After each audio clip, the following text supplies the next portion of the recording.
first round of the ACC tournament.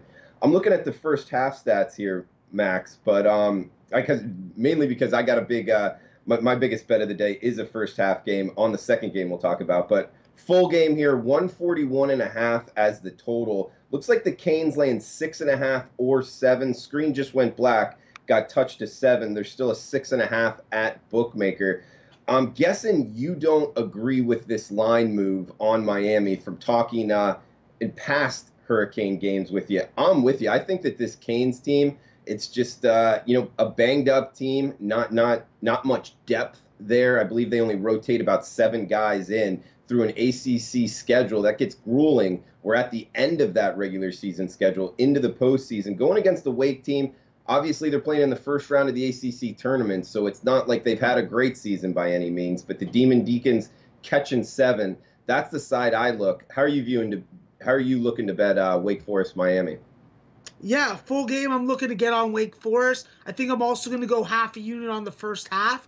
Listen, this Wake Forest team has beaten this Miami team. We do remember the beautiful game-winning shot by Brandon Childress that I was just losing my goddamn mind over. The way that Miami blew that game, it just shows that's what kind of performance you're going to get from Miami on the road so far this season. This is a team that is winless on the road. So obviously, I cannot bet on this team at the point range that they're at.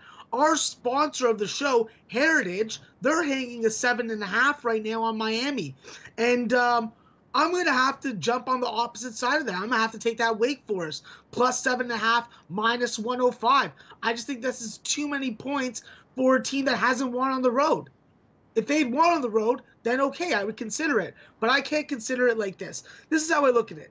Wake Forest has to stop Miami from getting hot from 3. That was what they scored a good bulk of their points off.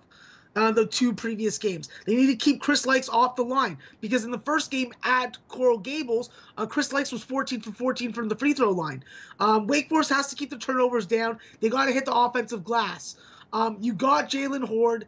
Put him to work. He's got a slim frame, but he's built. He has broad shoulders. He knows how to box out. He can get on the offensive glass. And don't forget, you also got 2 7-footers that you can throw in. Akina Smart, the transfer from Buffalo, and what's his name? Oliver Sarr, who's a legit 7-footer, but he's questionable with an injury. So I don't know how much run he's going to get, but you figure that you're going to get 28 to 30 minutes from the combined 2 big men, and that could throw Miami off because we know that Miami's only going to be playing 7 deep.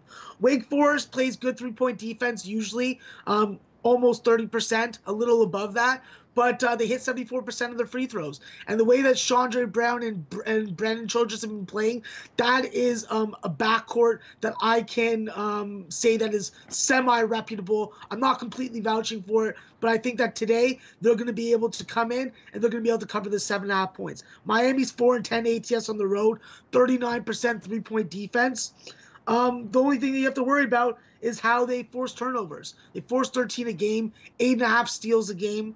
And they're 3-point oriented. So we'll see what happens. It's going to be a contrast of styles. These teams know each other now after 2 games. I look for it to be a close game, and I look for it to go under.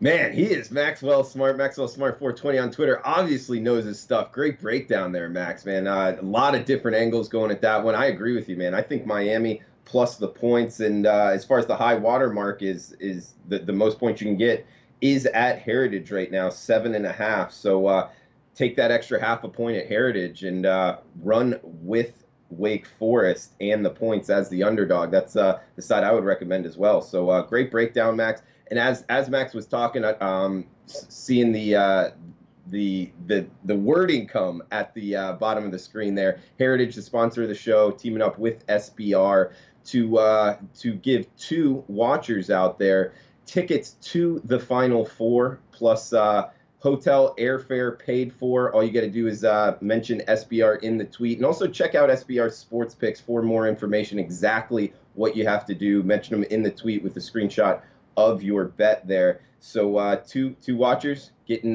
tickets, trip, all paid for to the Final Four. Thank you to Heritage. Thank you to SBR Sports Picks for that.